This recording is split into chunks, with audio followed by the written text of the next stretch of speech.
حضرت سلیمان علیہ السلام نہر کے کنارے بیٹھے ہوئے تھے کہ ان کی نگاہ ایک چیونٹی پر پڑی جو گیہوں کا ایک دانہ لیے نہر کی طرف جا رہی تھی۔ حضرت سلیمان علیہ السلام اس کو بہت غور سے دیکھنے لگے۔ جب چیونٹی پانی کے قریب پہنچی تو اچانک ایک مینڈک نے اپنا سر پانی سے نکالا اور اپنا منہ کھولا تو یہ چیونٹی اپنے دانہ کے ساتھ اس کے منہ میں چلی گئی۔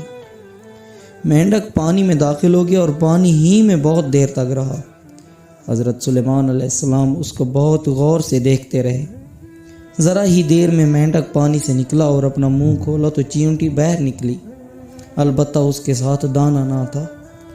حضرت سلیمان علیہ السلام نے اس کو بلا کر معلوم کیا کہ ماجرا کیا تھا، وہ کہاں گئی تھی۔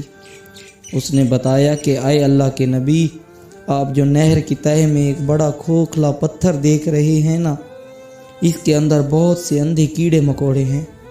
اللہ تعالیٰ نے ان کو وہاں پر پیدا کیا ہے اور وہ وہیں پر روزی تلاش کرنے کے لیے نکل نہیں سکتے۔ اللہ تعالیٰ نے مجھے ان کی روزی کا وکیل بنایا ہے۔ میں ان کی روزی کو اٹھا کر لے جاتی ہوں اور اللہ نے اس مینڈک کو میرے لیے مسخر کیا ہے تاکہ وہ مجھے لے کر جائے۔